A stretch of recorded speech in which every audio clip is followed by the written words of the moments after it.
Good morning. আশা করব তোমরা সবাই খুব ভালো আছো আর সুস্থ আছো। আমিও খুব ভালো আছি। আজ হচ্ছে 23শে মে, শনিবার। বাজে এখন ওই 8টার মতো। ঘুম থেকে উঠে যা যা কাজকর্ম থাকে সেগুলো সেরে আবার গা ধুয়ে জামা ছেড়েছি। পুরো ঘেমে গেছিলাম, ভিজে গেছিলাম। তো জামা কাপড় গা ধুয়ে জামা কাপড় ছেড়ে এই 1 কাপ চা নিয়ে এখন বসলাম। ঘরবাড়ি মোটামুটি পরিষ্কার, তবে পূজা এখনও আসেনি। ও আসলে ঘরবাড়ি ঝাড়পোছ ওটাও করবে, কিন্তু এমনি নর্মালি আমার যা কাজ থাকে সেগুলো সব হয়ে গেছে। আর দেখলে দরজাটা না, হুকটা ঠিকমতো আটকানো নেই, হাওয়াতে পুরো বন্ধই হয়ে গেল। খুব যে হাওয়া আছে তা কিন্তু নয়। রোদের তাপ ঝলসানি দেখে বুঝতেই পারছো, সকাল 8টা বাজে মাত্র, তা এখনই এত রোদ। আর সারাদিনে কি খেল দেখাবে ভগবান। এখানে আজকে কাকানকে ব্রেকফাস্টে দেবো স্মুদি। তো তার জন্য কাজু, আমন্ড, খেজুর, আম আর সবেদা কেটে নিয়েছি, আর এখানে একটু কর্নফ্লেক্স। এই দিয়েই এই যেখানে দুধ বার করেছি, মিক্সি বাটি। চিনি টিনি কিছু দেবো না, আম খেজুর সবেদা আছে, এতেই মিষ্টি হয়ে যাবে।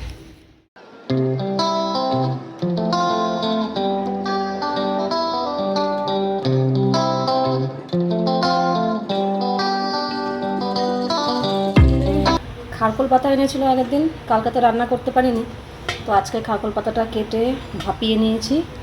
আর এখানে থোর, এবার থোরগুলো এনেছে ভালো, কিন্তু একদম সরু সরু পাইপের মতো। এই যে দুটো থোরের এইটুকু বেরিয়েছে। আর এই যে একটু কুমড়ো ছিল, এটাও কেটে নিয়েছি। থোর আর কুমড়ো দিয়ে বিউলির ডাল হবে। তো এই যে বিউলির ডালটা আগে ভেজে ধুয়ে সেদ্ধ বসাবো।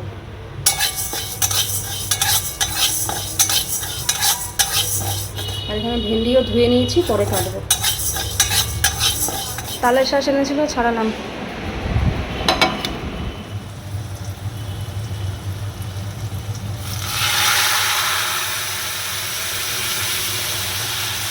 বাবা অতিরিক্ত গরম ছিল, সব মুগিয়ে ফুটছে। এখানে রান্না বান্না হয়ে গেছে। এই যে ভাত, আর এটা হচ্ছে খারকোল পাতা বাটা। আজকে অন্য সময় 2 আটি আনে, এবার 1 আটি এনেছে, একটু কম কমই হয়ে গেছে। ঠিক আছে। থোর আর কুমড়ো দিয়ে বিউলির ডাল, আর এই হচ্ছে ভেন্ডি আলু ভাজা। তাতানের জন্যই ভেন্ডি আনা হয়, ও খুব খেতে ভালোবাসে। আর আমার মা এখন বাবুর হাত দিয়ে পাঠালো এই যে চাল কুমড়োর পুর। আমার খুব ভালো লাগে এই খাবারটা খেতে। আর এই যে পুঁই শাকের চচ্চড়ি, এই দুটো মা পাঠিয়েছে। তো ব্যাস, এই দিয়েই আছে খাওয়া দাওয়া। আমি একদম খারকোল পাতার একদম শেষের দিকে, মানে নাড়াচ্ছি প্রায় শেষের দিকে নামাবো, তখনই আমার মা ফোন করেছে যে তো বাবাকে দিয়ে এইগুলো পাঠিয়ে দিচ্ছি এখনই। তো বাবা বাইরেই আছে, পাঠিয়ে দিচ্ছি। না হলে তো অন্যদিন কী করে, আমার মা বাবুর হাত দিয়ে সন্ধ্যাবেলা কিছু খাবার পাঠানো হলে সন্ধ্যাবেলা পাঠায়। আমার বাবু একটু সন্ধ্যাবেলা করে বেরোয়, তো তখনই পাঠিয়ে দেয়। কিন্তু আজকে আবার দুপুরবেলা যেহেতু বাইরেই রয়েছে, তার জন্য ভেবেছে বাবুর হাত দিয়ে পাঠিয়ে দিলে তাহলে দুপুরেই আমরা খেতে পারবো। আচ্ছা ঠিক আছে। তো আমি আসলে মা করেছে চাল কুমড়োর যে পুর ভরা যে চাল কুমড়ো, ওইটা আমি খেতে খুব ভালোবাসি, তাই জন্যই পাঠিয়েছে। আর হচ্ছে পুঁইশাকটা এমনি করেছে তাই পাঠিয়েছে, কিন্তু উদ্দেশ্য হচ্ছে চাল কুমড়োর, মানে পুর ভরা চাল কুমড়ো আর কি। এতে পুরের মধ্যে না নারকেল দেয়, সর্ষে, পোস্ত, আরও কী দেয়, দিয়ে নুন হলুদ মিষ্টি এই দিয়ে করে। চাল কুমড়োটা আগে একটু ভাপিয়ে না, একটু লম্বা লম্বা করে চিড়ে চিড়ে কেটে দেয়, তার মধ্যে পুরটা ভরে, তারপরে তেলে ভাজে। ভীষণ ভালো লাগে খেতে এটা। আমি আগেও খুব ভালোবাসতাম, এখনও খুব ভালো লাগে, মানে ভালোবাসি আর কি। তো যাই হোক, ওদেরকে খেতে দিয়ে দিই, আমি একটু পরে খাবো, স্নান টান করে তারপরে খাবো পরে। তাদেরকে সকালবেলা কিছু দোকানের জিনিস আনতে বলেছিলাম। ব্যাগের মধ্যে কর্নফ্লেক্স, সুজি, বড়ি, পেপসুন। এটা কি পেপসুন? গাম কেয়ার হতে পারে, আমি তো বললাম এটা দিতে। এটা ঠিক আছে না, এই সাইজটা? ঠিক আছে, তোর একার জন্য। তাতান এখন যাচ্ছে পড়তে, না যোগা না, ডান্স না, হচ্ছে বন্ধুর বার্থডেতে। ওই দিশা আছে, দিশার বার্থডে গেল, কবে যেন গেল? পরশুদিন গেছে 21st। তো আজকে খাওয়াবে ওদেরকে, তাই জন্য রেডি হয়ে যাচ্ছে। ও জীবনে কোনোদিন এরকম ব্যাগ নেয় না। হ্যাঁ, আজকে নিলাম। কেন না, আমি তার ওই ব্যাগ নিয়ে যেতে পারতাম, ওই ব্যাগ ভালো লাগে না, পিঠের মধ্যে একটা এরকম বোঝা। এটা নিয়ে, এটা ব্যাগ বডির সাথে অ্যাটাচ থাকবে, এটা দিয়ে আমি নরমাল হাঁটতেও পারবো। এটা নিলে ব্যাগটা হয়ে যাবে। ছেড়ে দে, জল নিতে হবে না। আমার জল লাগে অবশ্য, আমি তো খেয়ে চলে আসবো। ঠিক আছে, সাবধানে যাবি। ও গিফট নে, গিফট দেওয়া হয়ে গেছে। ও আগে গিফট দেওয়া হয়ে গেছে, গিফট আগে দেওয়া হয়ে গেছে। আজকে হচ্ছে খাওয়াবে ওদেরকে। ভিতরে ছিলাম, বুঝিনি কি গরম। হ্যাঁ বাবা, সাবধানে যাবি, দেরি করবি না। ঘর বাড়ি গুছিয়েছি, কিন্তু জানলাগুলো আর খুললাম না, মানে ঘরের জানলাগুলো আর খুললাম না, কারণ তাতানো ঘরে নেই। ঘরে থাকলে জানলা খুলে দিতাম। আর ইন্দ্রও বাড়িতে নেই, আবার তো সেই রাত্রে এসি চলবেই, তখন আবার জানা দিতে হবে। এবার জানলা খুললো না, 2 দিন ধরে না একটা 2-3টে ছোট্ট টিকটিকির বাচ্চা ঘুরে বেড়াচ্ছে। এই দেখো,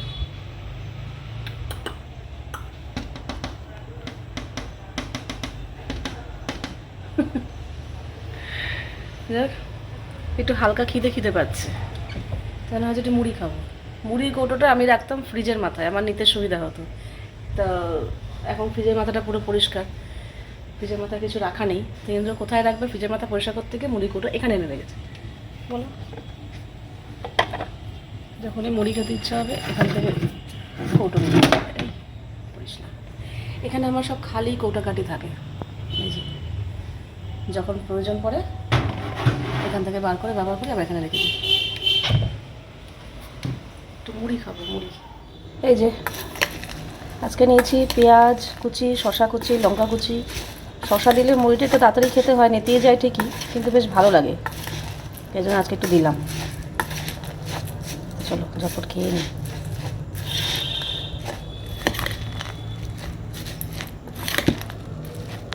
দাদান চলে এসছে।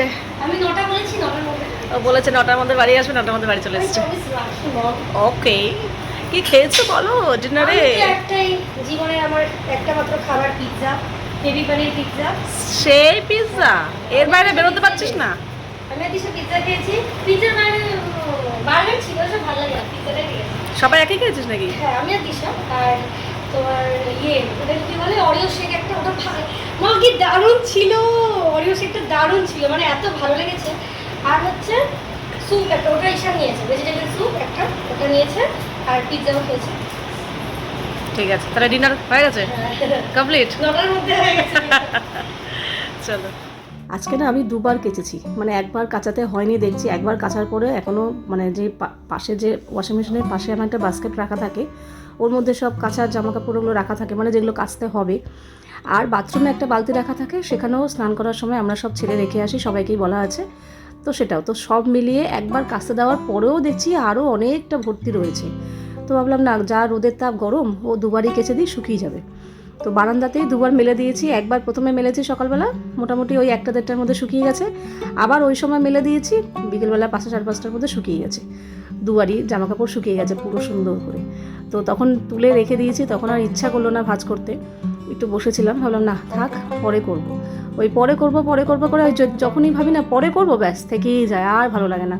তাতানো বেরিয়ে গেল, ইন্দ্র তো বাড়িতেই নেই, একা একা একটু মুড়ি চানাচুর খেলাম, একটু চা খেলাম, একটু বসে বসে ফোন দেখতে দেখতে দেখতে দেখতে কীভাবে যে সময় পেরিয়ে গেছে। তো যাই, তাতান আসার পর হুশ আসলো, এই প্রায় 9টা বেজে গেছে, এখন তো রাতের কিছু করতে হবে। তাতানের তো খাওয়া হয়ে গেছে, এখন শুধু আমার আর ইন্দ্রর জন্য করতে হবে। তো ওকে ফোন করলাম, বললো কি শুধু রুটি করো, আর দুপুরে একটু ভেন্ডি আলু ভাজা আছে, যদি খাই খাবো, আর না হলে আম দুধ দিয়ে সবেদা দিয়ে আমি রুটি খেয়ে নেবো। ও তো এরকম খায় দুধ দিয়ে রুটি দিয়ে। তো তার জন্য কী করলাম, শুধু একটু দুজনের জন্য আটা মাখলাম।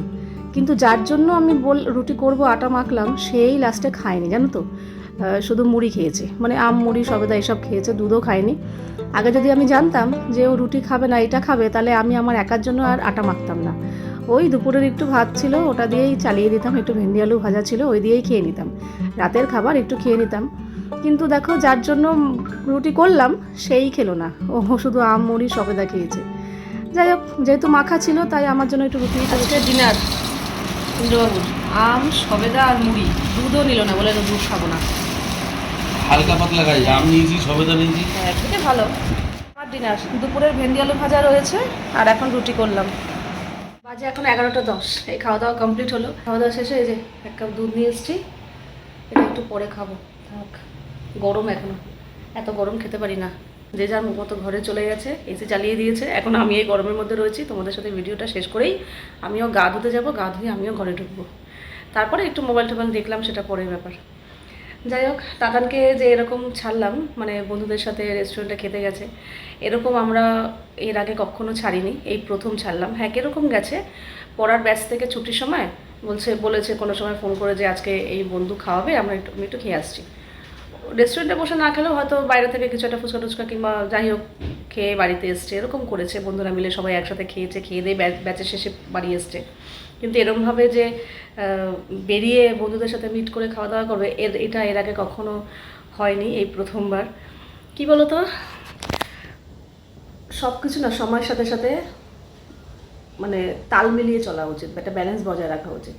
একটা বয়স ছিল যখন ওকে একা ছাড়িনি কখনো, তখন এসব হয়নি, কিন্তু এখন ওকে একা ছাড়তে হয়েছে, কারণ পড়তে যাবে, স্কুল যাবে, এই যাবে, একা একা ছাড়তেই হচ্ছে। কাজে একা যখন এখানে ছাড়তে হচ্ছে, কাজে এই ব্যাপারটাকেও এখন একটু দেওয়া উচিত। দেখো আমরাও তো এই বয়সটা পেরিয়ে এসেছি একটা সময়, না? আমাদেরও তো এরকম ইচ্ছা করতো যে বন্ধুবান্ধব মিলে একটু হই হুল্লোড় করবো, হাসি ঠাট্টা করবো, খাওয়া দাওয়া করবো, ঘুরবো ফিরবো। তবে হ্যাঁ, যখন যেই বয়সেরটা তখন সেই বয়সে করা উচিত। তাই বলে যখন এই বয়সে যেটুকু সেইটুকুই, আবার যখন আরও বড় হবে তখন আবার আরেকটু। তো আমার মনে হয় কি বলতো, আজকে যখন ও ডিমান্ডটা করলো যে মা এরকম দিশার বার্থডে এরকম খাওয়াবে, রেস্টুরেন্টে রেখেছে, আজকে হয়তো যদি আমরা না করে দিতাম হয়তো ও যেত না, কিন্তু ওর মনের মধ্যে ব্যাপারটা থাকতো যে আমার সব বন্ধুরা যাচ্ছে, আমাকে কেন যেতে দিচ্ছে না।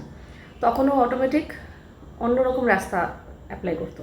কি করতো, হয় আমাদের মিথ্যা কথা বলা শুরু করতো, আর না হয় পড়া ব্যাচ কামাই করে চলে যেত। কারণ এই বয়সে এই ইচ্ছাগুলো মনের মধ্যে প্রবল পরিমাণে থাকে। বিশেষ করে বাবা মা যেটাতে বেশি বাধা দেবে সেই দিকে যাওয়ার উৎসাহটা এই বয়সী বাচ্চাদের, এই টিনেজার বয়সী বাচ্চাদের বেশি থাকে, যে আমাকে বাধা দিচ্ছে, কেন বাধা দিচ্ছে, বেশি থাকে। কিন্তু যদি ওই যে কথায় আছে না, বেশি দড়ি বাঁধবে, বেশি শক্ত করে দড়ি বাঁধতে যাবে তো দড়ি ছিঁড়ে যাবে। কাজে হালকা করে বাঁধো, নর্মাল বাঁধো, তোমার আয়ত্তের মধ্যে থাকবে। তো খুব বেশি ওই যে কী বলবো, খুব বেশি টাইট করে বাঁধার কোনো মানে হয় না। ওই সময়ের সাথে সাথে যেটা বললাম, যখন যেই সময় তখন সেই সময়ের সাথে সাথে আমার মনে হয় এই করা উচিত। তাহলে কি হবে, বাচ্চারা মিথ্যে কথা বলবে না, কিছু লুকোবে না, কিছু অন্যায় কাজ করবে না আর কি। সব কিছুই বাবা মার সাথে শেয়ার করবে। বিশেষ করে দাতানের সাথে আমি এতটাই ফ্রেন্ডলি মিশি, বন্ধুত্বের মতো মিশি, যে ও আমাকে সমস্ত কিছু শেয়ার করে, সমস্ত কিছু, কোনো রকম হেজিটেট করে না যে মাকে বলবো এই কথা বলা যাবে, এই হেজিটেট ও আমার সাথে করে না। হ্যাঁ, ওর বাবা আবার একটু স্ট্রিক্ট আছে, ওর বাবাকে একটু ভয় পায়, বাবার সাথে কোনো সব কিছু শেয়ার করে না। তো একজন একটু ঢিলা হয় আর একজন টাইট হওয়া ভালো। দুজনেই টাইট হলে একটা বাচ্চার জিনা মুশকিল হয়ে যায়, আবার দুজনেই ঢিলা হয়ে গেলে ব্যাস বাচ্চা শেষ, জিন্দগি বরবাদ। কাজে একজন একটু ঢিলা হয়ে আর একজনকে একটু টাইট হলে আমার মনে হয় ব্যালেন্সটা বজায় থাকে। ওর বাবাই একটু স্ট্রিক্ট আছে, আর আমি ওর কাছে একদমই ঢিলা, ইচ্ছা করেই ঢিলা, যাতে ও সব কিছু আমার সাথে শেয়ার করে। ওর মনে কী চলছে, ওর মাথায় কী চলছে, ও কীরকম বন্ধুবান্ধবের সাথে মিশছে, তাদের মানসিকতা কীরকম, কীরকম কথাবার্তা ওদের মধ্যে চলছে, ও সব কিছুই আমাদের সাথে শেয়ার করে, আমাদের সাথে বলতে আমার সাথে শেয়ার করে। কাজে আমি ওর ভেতরটা বুঝতে পারি যে ওর কী চাইছে, কী করছে। এক এক সময় এমনও বলে যে তুমি যদি ওদিনকে আমাকে না ছাড়তে, ওটা না করতে, আমি অন্যদিন ঠিক তোমাকে না বলে করতাম। এই বয়সে এটাই হয়, আমরাও একটা সময় এই বয়সটা পেরিয়ে এসেছি। কাজেই ওদেরকে এমনভাবে ট্রিট করা উচিত যাতে আমাদেরকে কিছু লুকোতে হবে, মিথ্যা কথা বলতে হবে, সেই অপশানটাই যাতে ওদের কাছে না আসে। এতটাই মানে বন্ধুর মতো মিশতে হবে আর কি। এই যে আজকে ওকে ছাড়লাম, ওর মনে ব্যাপারটা ফ্রি হয়ে গেল, ঠিক আছে মা বাবা তো আমাকে ছেড়েছে, বন্ধুদের সাথে আমরা একটুখানি আনন্দ করে আসলাম।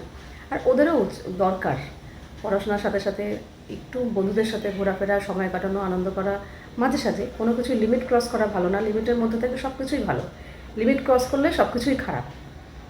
যাই হোক, এগুলোকে জ্ঞান দিচ্ছি না। আমি যেইভাবে দাতানের সাথে আমরা দাতানের সাথে যেভাবে এই ব্যাপারগুলো মেনটেন করি, যেইভাবে আমরা থাকি, আবার শাসনও করি, বকাঝকাও করি, আবার একটা সময় গায়ে হাতও তুলি, তো সব কিছুই চলে, ঠিক আছে। তো সেটাই আমি তোমাদের সাথে শেয়ার করলাম। কিছু কিছু বাবা মা আছে শাসনের নামে বাচ্চাদের ওপর অত্যাচার করে রীতিমতো। ওর মুখেই শুনি কিছু কিছু বাচ্চার মায়েরা এত স্ট্রিক্ট, মানে জানি না, বাচ্চা তো একটা মানে আদরের মানে মানুষ, সবার সন্তান সবার কাছেই প্রিয় হয়, খুব ভালোবাসার জিনিস, খুব স্নেহের, খুব ভালোবাসার, আদরের। তো তাদের সাথে এত শক্ত বাবা মা হয় কী করে আমি বুঝি না। ওদের ব্যাপারটাও বোঝা উচিত আমার মনে হয় বাবা মা হিসাবে, যে ওর জায়গায় আমি হলে আমার কেমন লাগতো, ওর কেমন লাগছে এই ব্যাপারটা, আমি যে এতটাই করছি, আমিও তো একটা সময় এই বয়সটা পেরিয়ে এসেছি, ওর এখন কীরকম লাগতে পারে। কাজেই আমার মনে হয় শাসন করা ভালো, কিন্তু শাসনের নামে অত্যাচার করাটা একদমই ভালো না। প্লিজ বাচ্চাদের শাসনের নামে অত্যাচার করবেন না, তাদেরকে বুঝুন তারা কি বলতে চাইছে। তাদের এমন ছেলেমেয়েরা আছে না, বাবা মার সাথে কথা শেয়ার করতে পারে না, বাবা মা এতটাই স্ট্রিক্ট যে মাকে বলবো মানে মা তো আমাকে মেরেই ফেলবে, আমার রেজাল্ট খারাপ হবে মানে আমাকে বাবা মা ঘরেই ঢুকতে দেবে না, এমন অনেকে আমাকে কমেন্ট করেছো। তো সেটা তো ঠিক না। আজকাল কিছু কিছু বাচ্চা এমন আছে ভুল কাজ করে, ভুল ডিসিশন নিয়ে ফেলে, তো সেক্ষেত্রে তো তুমি তোমার সন্তানটাকে হারাচ্ছ। অনেক বাবা মা আছে তখন পরে কান্নাকাটি করে আমার সন্তানটাকে হারালাম। আরে বাবা, তার পেছনের হিস্ট্রি দেখতে হবে যে বাচ্চাটা এই ভুল ডিসিশনটা নিল কেন, সেখানে তোমাদেরই হাত রয়েছে। তোমরা এত প্রেশার দিয়েছো, এত শাসন করেছো, এত টাইট দিয়েছো, ভবিষ্যতে ভালো মানুষ হতে হবে, ভালোভাবে জীবনে দাঁড়াতে হবে বলে এত চাপ, এত প্রেশার দিয়ে ফেলেছো যে বাচ্চাটা নিতে পারছে না প্রেশার, যার জন্য ভুল ডিসিশন নিতে বাধ্য হচ্ছে। তো এটা আমার মনে হয় না করা উচিত। সন্তান সব থেকে আগে, সে জীবনে কি হবে না হবে সেটা পরের কথা, চেষ্টা করতে। আমি সবসময় দাদাকে বলি আমরা যে চেষ্টা করো, তুমি তোমার 100% দিয়ে চেষ্টা করো, কিন্তু তোমাকে কখনো বলবো না যে তোমাকে এই নাম্বার নিয়েই ঘরে ঢুকতে হবে, নাহলে তোমাকে আমি ঘরে ঢুকতে দেবো না, এই নাম্বার না পেলে তোমার ওপর অত্যাচার চলবে, তোমাকে এটা করতে দেওয়া হবে না, ওটা করতে দেওয়া হবে না, কখনো আমরা বলি না। সবসময় বলি তুই চেষ্টা করো, যে হ্যাঁ যদি দেখি তুমি ফাঁকি মারছো, চেষ্টা দিচ্ছ, করছো না, চেষ্টা না করেও ফল খারাপ হয়েছে, তখন কিন্তু ছাড়বো না। কিন্তু যদি দেখি যে তুমি চেষ্টা করছো, তোমার 100% দিচ্ছ, পুরোপুরি 100% এফর্ট দিয়ে চেষ্টা করছো, তাহলে আমরা কিচ্ছু বলবো না। তারপরেও যদি খারাপ হয় কিচ্ছু বলবো না, এটা উচিতও না। যাই হোক, অনেক বেশি কথা বলে ফেললাম, অনেকক্ষণ হয়ে গেল ভিডিও। তো চলো, জানি না ভুল বললাম না খারাপ বললাম, যদি আমি কিছু খারাপ বলে থাকি, যদি কারোর এটা খারাপ লেগে থাকে তো তার জন্য সরি। আমি কোনো জ্ঞান দেইনি, আমি তোমাদেরকে এটা করতেও বলছি না। আমি যে নীতি নিয়ে চলি, তাতানকে যেটা শেখাই, যেগুলো বলি, আমি সেটাই তোমাদের সাথে শেয়ার করলাম। যেহেতু আমার দৈনন্দিন কাজকর্ম, দৈনন্দিন আমার চিন্তাভাবনা সব কিছু তোমাদের সাথে শেয়ার করি, তো এটাও আমি তোমাদের সাথে শেয়ার করলাম। তো চলো, আজকের ভিডিওটা এখানেই শেষ করছি। আবার দেখা হবে তোমাদের সাথে নেক্সট ভিডিওতে। তোমরা সবাই খুব ভালো থাকবে, সাবধানে থাকবে, সুস্থ থাকবে। তাহলে love you all, good night and tata.